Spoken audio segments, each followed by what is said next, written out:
আমাদের আজকের এই বিশ্লেষণমূলক আলোচনায় আপনাদের স্বাগত। মানে আমাদের দৈনন্দিন জীবনে এমন কিছু বিষয় থাকে যা নিয়ে আমরা প্রতিনিয়ত কথা বলি, কিন্তু তার পেছনের বিজ্ঞানটা হয়তো পুরোপুরি তলিয়ে দেখি না। আমাদের আজকের আলোচনার মূল বিষয়বস্তু ঠিক সেরকমই একটা টপিক, চশমার ব্লু কাট লেন্স, মানে নীল আলো প্রতিরোধী লেন্স। ঠিক। আধুনিক ডিজিটাল যুগে আমরা প্রায় সবাই স্ক্রিনের দিকে তাকিয়ে দিনের একটা বড় সময় পার করছি। আর ঠিক এই প্রেক্ষাপটেই ব্লু কাট লেন্সের ব্যবহার বিশ্বব্যাপী ব্যাপক জনপ্রিয়তা পেয়েছে।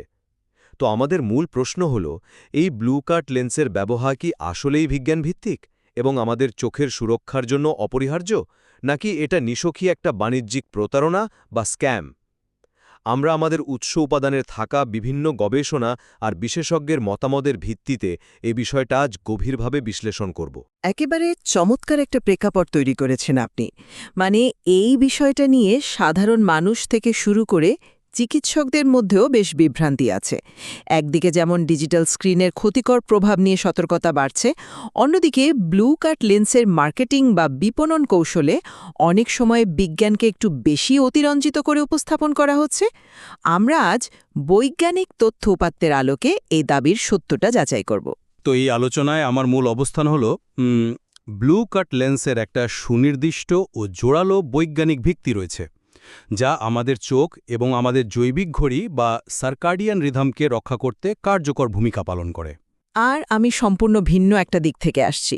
আমি আজ প্রমাণ করে দেখাবো যে পর্যাপ্ত ক্লিনিক্যাল প্রমাণের অভাবে এবং বাস্তব জীবনের প্রয়োগের দিকটা বিবেচনা করলে সাধারণ মানুষের দৈনন্দিন ব্যবহারের জন্য ব্লু কাট লেন্সের এই যে ব্যাপক প্রচারণা, তা মূলত একটা অতিরঞ্জিত বাণিজ্যিক স্ক্যাম। দারুণ। চলুন তাহলে মূল আলোচনায় প্রবেশ করা যাক। আমি প্রথমে ক্রিস্টুডে এবং আরও কিছু গবেষণার কথা উল্লেখ করতে চাই। এই গবেষণাগুলো স্পষ্টভাবে দেখাচ্ছে যে কৃত্রিম নীল আলোর ক্ষতিকর প্রভাব কোনো কল্পকাহিনী নয়, এটা সত্যিই বাস্তব। ডিজিটাল স্ক্রিন আর এলইডি লাইট থেকে যে 400 থেকে 500 ন্যানোমিটারের নীল আলো বের হয়, তা অত্যন্ত উচ্চ শক্তি সম্পন্ন। দীর্ঘক্ষণ এই আলোর সংস্পর্শে থাকার ফলে আমাদের চোখের কর্নিয়া এবং রেটিনায় অক্সিডেটিভ স্ট্রেস তৈরি হয়। বিষয়টাকে একটু সহজ করে বলি, এই অক্সিডেটিভ স্ট্রেসকে আপনি কোষের ভেতরে এক ধরনের বায়োলজিক্যাল রাস্টিং বা লোহায় জং ধরার প্রক্রিয়ার মতো ভাবতে পারেন।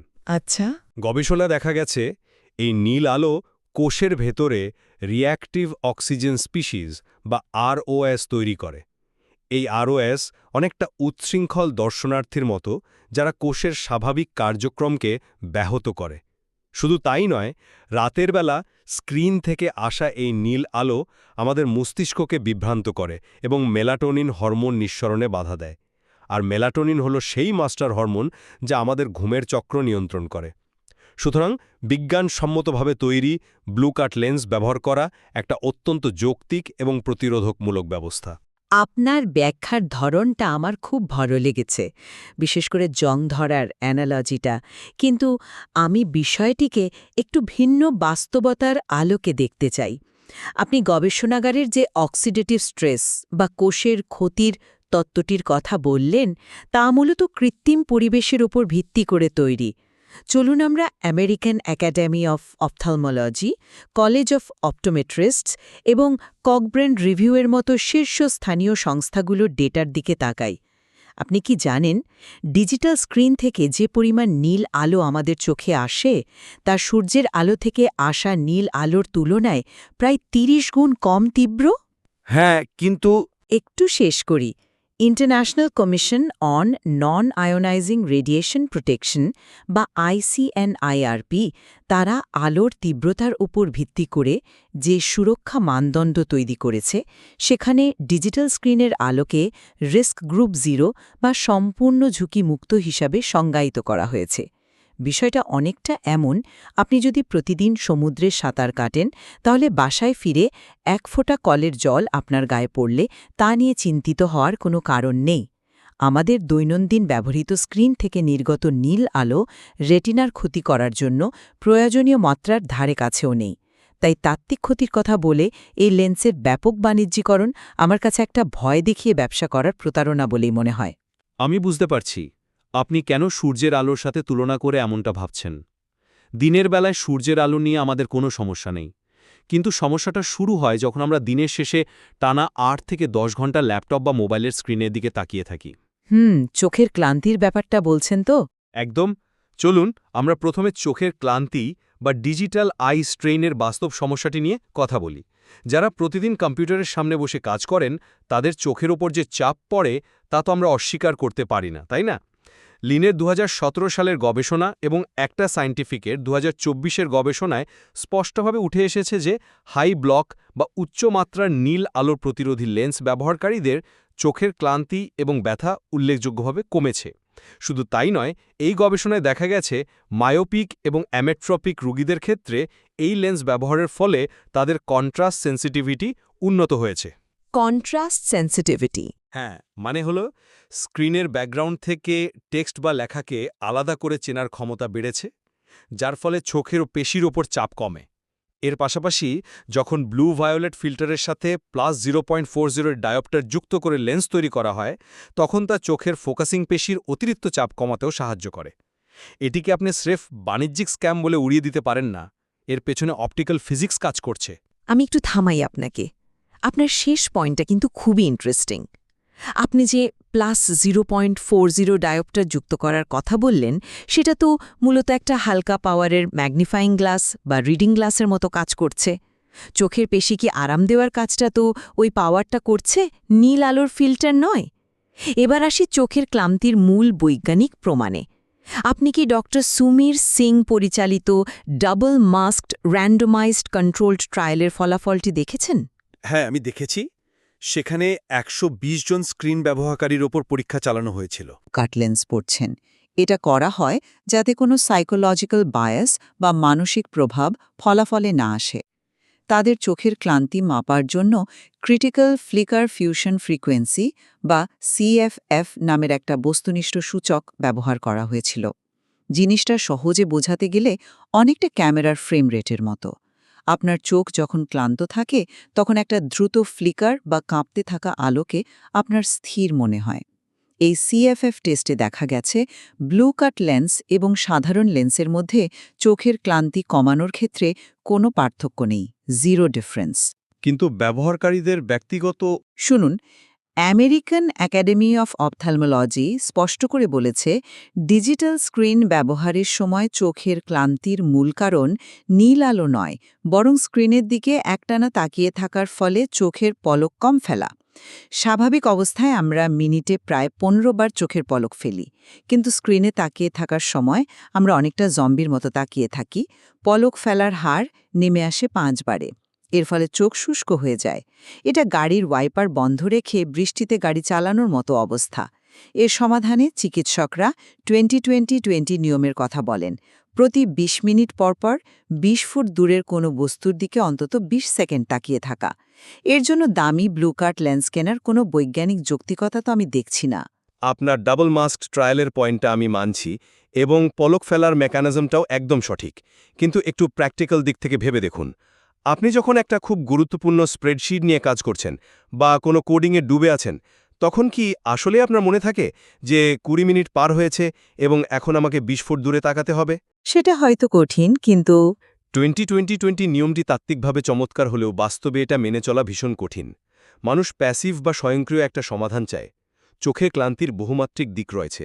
একটা নির্দিষ্ট মেট্রিকে ফলাফল না এলেও ব্যবহারকারীদের ব্যক্তিগত স্বস্তির দিকটা আমরা একেবারে ফেলে দিতে পারি না। যাই হোক, চোখের ক্লান্তির বাইরে গিয়ে যদি আমরা আমাদের স্নায়ুতন্ত্র এবং ঘুমের কথা ভাবি, সেখানে ব্লু কাট লেন্সের কার্যকারিতা অত্যন্ত স্পষ্ট।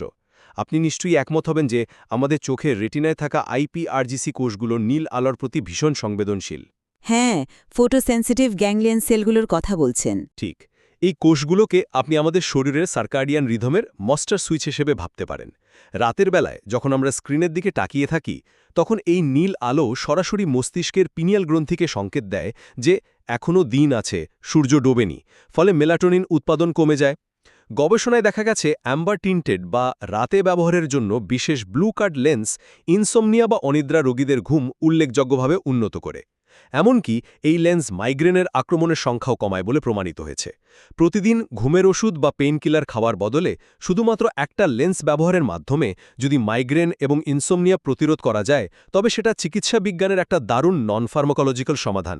একে স্ক্যাম বলাটা কি বিজ্ঞানের প্রতি অবিচার নয়? আমি মানছি যে ঘুমের বিষয়টি অত্যন্ত গুরুত্বপূর্ণ এবং মেলাটোনিনের উপর নীল আলোর প্রভাব নিয়ে ল্যাবরেটরি সায়েন্স একদম ক্লিয়ার। কিন্তু যখন আমরা এই বিজ্ঞানকে একটা চশমার লেন্সে ঢুকিয়ে বিক্রি করছি, তখন ডেটা আমাদের অন্য কথা বলছে।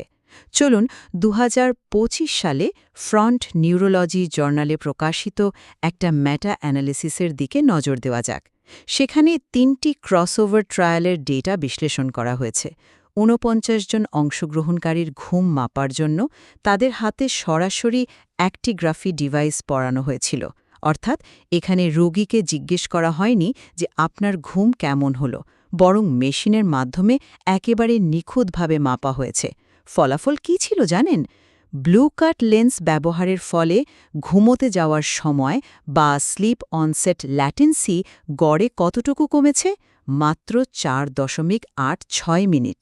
একটু দাঁড়ান, আপনি বলছেন ঘুম আসার সময় মাত্র ৪.৮৬ মিনিট কমেছে? এই ডেটাটা কি ওই মেটা অ্যানালিসিসের চূড়ান্ত ফাইন্ডিং?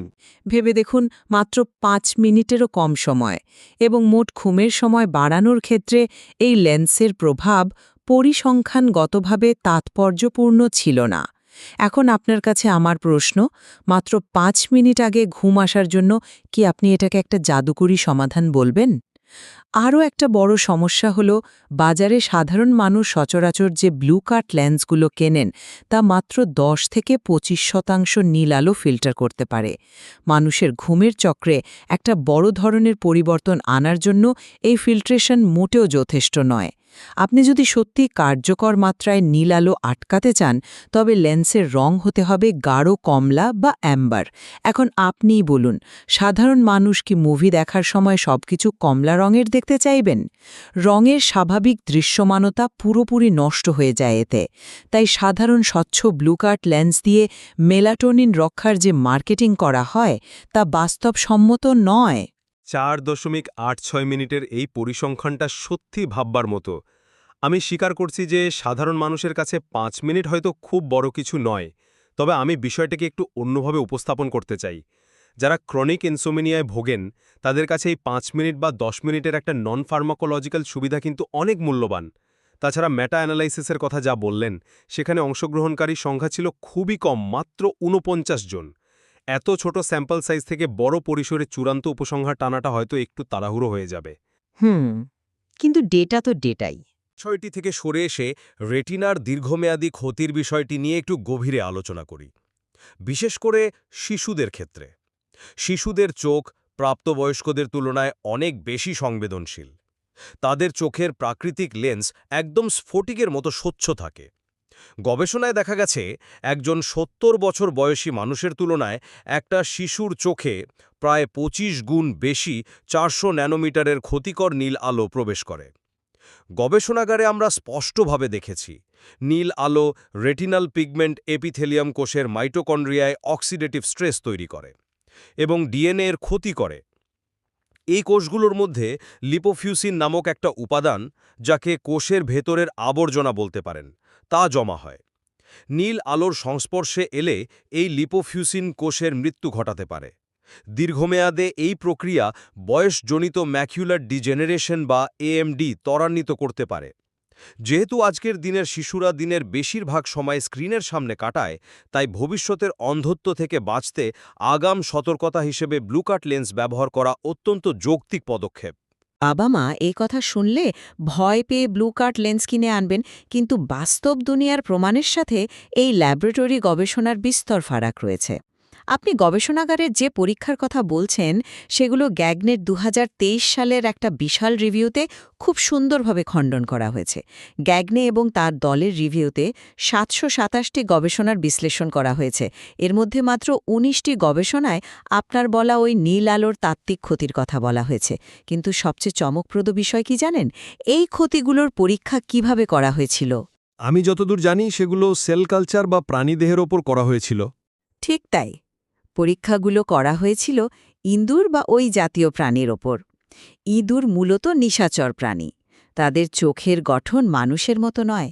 তাদের চোখ আলোর প্রতি এমনিতেই অনেক বেশি সংবেদনশীল। গবেষণায় ইঁদুরের চোখের মণি ওষুধ দিয়ে প্রসারিত করে অত্যন্ত কাছ থেকে তীব্র মাত্রার ইন্ডাস্ট্রিয়াল এলইডি আলো একটানা তাদের চোখে ফেলা হয়েছিল। এটা কি কোনোভাবেই আমাদের সাধারণ জীবনে একটা শিশুর আইপ্যাড ব্যবহারের সাথে তুলনীয়? মোটেও না। মানুষের রেটিনায় এলইডি স্ক্রিন থেকে ক্ষতির কোনো বাস্তব প্রমাণ আজ পর্যন্ত পাওয়া যায়নি। মানুষের চোখের নিজস্ব প্রতিরক্ষামূলক ব্যবস্থা রয়েছে। আমাদের কর্নিয়া, চোখের লেন্স এবং ম্যাকুলার পিগমেন্ট প্রাকৃতিকভাবেই ক্ষতিকর আলো ফিল্টার করে। তাছাড়া ককব্রেন রিভিউয়ের কথা তো আপনি জানেন। হ্যাঁ, গোল্ড স্ট্যান্ডার্ড। একদম। তারা ৫১টি র্যান্ডোমাইজড কন্ট্রোলড ট্রায়াল বিশ্লেষণ করে স্পষ্ট জানিয়েছে যে ম্যাকুলার স্বাস্থ্যরক্ষায় বা এএমডি প্রতিরোধে ব্লু কাট লেন্সের কোনো প্রমাণিত ভূমিকা নেই। তাই ইঁদুরের ওপর করা তাত্ত্বিক ভয়ের ওপর ভিত্তি করে শিশুদের চোখে এই লেন্স পরিয়ে দেওয়াটা বাণিজ্যিক স্বার্থ ছাড়া আর কিছুই নয়। আপনার ডেটার প্রতি পূর্ণ সম্মান রেখে আমি একটা কথা বলতে চাই। বিজ্ঞানে প্রমাণের অভাব মানেই কিন্তু কার্যকারিতার অভাব বা ক্ষতি না হওয়ার প্রমাণ নয়। ম্যাকুলার ডিজেনারেশন একদিনে বা এক বছরে হয় না, এটা কয়েক দশকের পুঞ্জীভূত ক্ষতির ফসল। এলইডি প্রযুক্তির ব্যাপক ব্যবহার শুরু হয়েছে খুব বেশি দিন হয়নি। তাই এখনই যদি আমরা সতর্কতা অবলম্বন না করি, তবে হয়তো ২০ বা ৩০ বছর পর আমাদের চরম মূল্য দিতে হতে পারে। তাছাড়া আপনি নিজে কিন্তু একটু আগে স্বীকার করেছেন যে ইনসমনিয়া বা মাইগ্রেন রোগীদের ক্ষেত্রে অ্যাম্বার লেন্স কার্যকর ভূমিকা রাখছে। যদি একটা প্রযুক্তি নির্দিষ্ট কিছু শারীরিক সমস্যার সমাধানে কাজ করে, তবে তাকে ঢালাওভাবে স্ক্যাম বা প্রতারণা বলে উড়িয়ে দেওয়াটা কি সঠিক? আমি মানছি যে বিপণনের ক্ষেত্রে হয়তো কিছু অতিরঞ্জিত মার্কেটিং করা হয়, কিন্তু এর পেছনে থাকা বেসিক সায়েন্স, যেমন আলোর তরঙ্গ দৈর্ঘ্যের সাথে চোখের কোষের প্রতিক্রিয়া, এগুলোকে অস্বীকার করা কোনো উপায় নেই। ব্লু কাট লেন্স একটা পার্শ্ব প্রতিক্রিয়াহীন সমাধান, যা অন্ততপক্ষে আমাদের স্ক্রিন নির্ভর জীবনে একটা বাড়তি সুরক্ষার স্তর তৈরি করে। আমি আপনার বাড়তি সুরক্ষার স্তর কথাটির সাথে পুরোপুরি একমত হতে পারছি না। যখন কোনো চশমা বিক্রেতা একজন চিন্তিত বাবা মাকে বলেন যে এই লেন্স না নিলে স্ক্রিনের আলোতে আপনার সন্তানের চোখ নষ্ট হয়ে যাবে, তখন সেটা সাধারণ মার্কেটিং থাকে না, সেটা মেডিকেল মিসইনফরমেশন হয়ে যায়। সাধারণ মানুষের দৈনন্দিন চোখের ক্লান্তি কমানোর জন্য এই লেন্স বিজ্ঞান দ্বারা সমর্থিত নয়, এটা সিএফএফ টেস্টই প্রমাণিত। আমি স্বীকার করছি, যাদের চরম ইনসমনিয়া আছে তাদের ক্ষেত্রে চিকিৎসকের পরামর্শ অনুযায়ী অ্যাম্বার লেন্স হয়তো সামান্য সাহায্য করতে পারে, কিন্তু সবাইকে রেটিনা সুরক্ষার ভয় দেখিয়ে ঢালাওভাবে এই সাধারণ স্বচ্ছ লেন্স বিক্রি করাটা বিজ্ঞানসম্মত নয়। স্ক্রিন থেকে আসা নীল আলোর পরিমাণ এতই নগণ্য যে তা আমাদের প্রাকৃতিক প্রতিরক্ষাকে ভেদ করতে সক্ষম নয়। বিজ্ঞানের কাজ হল প্রমাণের ভিত্তিতে সমাধান দেওয়া, তাত্ত্বিক ভয়ের ওপর ভিত্তি করে পণ্য বিক্রি করা নয়। আমাদের আজকের এই আলোচনা সত্যি বেশ চমৎকার এবং বৌদ্ধিকভাবে উদ্দীপক ছিল। আমরা একেবারে আলোচনার শেষ পর্যায়ে চলে এসেছি। আমার অবস্থান থেকে আমি উপসংহারে এটাই বলতে চাই যে ব্লু কাট লেন্সের বাণিজ্যিক প্রচারণায় হয়তো কিছু মাত্রায় অতিরঞ্জন থাকতে পারে এবং আপনি খুব সুন্দরভাবে সেই জায়গাগুলো ধরিয়ে দিয়েছেন, কিন্তু এর পেছনের বৈজ্ঞানিক ভিত্তিকে সম্পূর্ণ মিথ্যা বলা যাবে না। মাইগ্রেন প্রতিরোধ, রাতের বেলায় মেলাটোনিন সুরক্ষা এবং বিশেষ করে দীর্ঘমেয়াদী সতর্কতার ক্ষেত্রে ব্লু কাট লেন্সের ব্যবহার একটা যৌক্তিক প্রতিরোধমূলক ব্যবস্থা হতে পারে। বিজ্ঞান প্রতিনিয়তই বিকশিত হচ্ছে, হয়তো ভবিষ্যতের গবেষণায় আমরা আরও সুনিশ্চিত হতে পারব। আর আমার উপসংহার হল, একটা নির্দিষ্ট পণ্যকে যখন বৈজ্ঞানিক প্রমাণের বাইরে গিয়ে জাদুকরী সমাধান হিসাবে বিক্রি করা হয়, তখন তাকে প্রশ্নবিদ্ধ করাটাই বিজ্ঞানের মূল স্পিরিট। কিছু বিশেষ ক্লিনিক্যাল ক্ষেত্রে অ্যাম্বার লেন্সের প্রান্তিক উপযোগিতা থাকলেও সাধারণ মানুষের চোখের ক্লান্তি বা রেটিনা সুরক্ষার নামে এটা যেভাবে বাজারজাত করা হচ্ছে তা বর্তমান বৈজ্ঞানিক ডেটা দ্বারা সমর্থিত নয়। ককব্রেন রিভিউ বা ICNIRP এর মানদণ্ড আমাদের স্পষ্ট বলছে যে এখানে আতঙ্কে কিছু নেই। চশমার লেন্স বদলানোর চেয়ে সঠিক চোখের পলক ফেলার অভ্যাস তৈরি করা অনেক বেশি বিজ্ঞানসম্মত সমাধান। আমরা দুজনেই অন্তত একটা বিষয়ে পুরোপুরি একমত হতে পেরেছি যে আমাদের দৈনন্দিন ডিজিটাল অভ্যাসের বিষয়ে সতর্ক হতে হবে এবং যে কোনো স্বাস্থ্যগত সিদ্ধান্তের ক্ষেত্রে একাধিক দৃষ্টিকোণ জানা অত্যন্ত জরুরি। ঠিক তাই। কোনো একক সমাধান সব সমস্যার চাবিকাঠি হতে পারে না, বিশেষ করে যখন বৈজ্ঞানিক প্রমাণগুলো এরকম মিশ্র বার্তা দেয়। আজকে আমরা কোনো একজনকে বিজয়ী ঘোষণা করছি না বা কোনো একটা মতকে চূড়ান্ত সত্য হিসেবে প্রতিষ্ঠিত করছি না। আমাদের কাজ ছিল গবেষণার গভীরে গিয়ে তথ্যগুলো আপনাদের সামনে তুলে ধরা। আপনারা যারা শুনছেন তারা আমাদের উৎস উপাদানগুলো আরও বিস্তারিতভাবে পড়তে পারেন এবং নিজেদের মতো করে একটা উপসংহার টানতে পারেন। আজকের মতো এখানেই শেষ করছি।